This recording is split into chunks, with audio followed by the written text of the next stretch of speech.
తిరు నీలనక్క నాయనార్ అని ఒక నాయనార్. ఆయన మహాభక్తుడు, శివభక్తుడు. శివుడికి అభిషేకం చేసి శివలింగాన్ని అంతటినీ తుడిచి పూజ చేసి పంచాక్షరి జపం చేస్తాడు. ఇంతలో శివలింగం మీద పెద్ద సాలెపురుగు పాకుతోంది. ఆయన భార్య అటుగా వెడుతూ చూసి, అరే రే సాలెపురుగు పాకుతోంది శివుడి మీద అందారు. శివలింగం వల్ల లేదా శివుడి మీద పాకుతోంది, ఒళ్ళు దురదొస్తుంది. ఆయుర్వేదంలో సాలెపురుగు విషక్రిమి, దాని ఎందుకు చాలా గొప్ప విషయం ఉంటుంది. అందుకని ఆవిడ గబగబా సాలెపురుగుని తోసేసి, అమ్మ చూడండి ఒంటి మీద దద్దురు వస్తుందేమో, ఏదైనా పుట్టింది అనేటప్పటికి ఉమ్ము రాసేస్తుంది. అలా ఆవిడ చేతి నిండా తూ తూ తూ తూ అని ఉమ్ములేసుకుని శివలింగానికి రాసి, ఆ తిరు నీలనక్క నాయనార్ కళ్ళు తెరిచి చూశాడు. ఆయనకి ఎక్కడ లేని ఆగ్రహం వచ్చి, నువ్వు ఇవాళ నుంచి ఇంట్లోకి రావ, ఇంటి వెనక ఉన్న ఇంట్లో ఉండు. నువ్వు ఇక పూజా మందిరంలోకి వచ్చి నాకు ఏ ఏర్పాట్లు చేయద్దు, నేనే వండుకుని నైవేద్యం పెట్టి నేను పూజ చేస్తాను. శివాపచారం జరిగింది అని బాధతో వెళ్ళాడు. పడుకున్నాడు. నిద్రపోతుంటే పరమేశ్వరుడు కల్లోకి వచ్చాడు. నాయనార్ చూసావా, నా ఒళ్ళంతా చూసావా, సాలెపురుగు నువ్వు కళ్ళు మూసుకొని పంచాక్షరీ జపం చేశావు, నా ఒళ్ళంతా పాకి, నా ఒళ్ళంతా దద్దుర్లు వచ్చాయి. నాకెక్కడ దద్దుర్లు రాలేదో తెలుసా?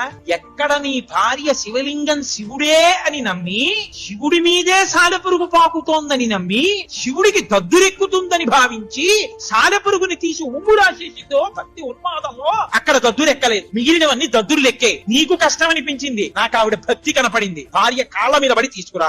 శివుడికి క్షమాపణ చెప్పి తిరు నీలనక్క నాయనార్ భార్య కాళ్ళ మీద పడి ఇంట్లోకి తీసుకురా. ఆయనకి కావలసింది ప్రేమ ఉంటే ఉపచారంతో సంబంధం లేదు. ఉపచారాలు ఇన్ని చేసి ప్రేమ లేకపోతే ఆయన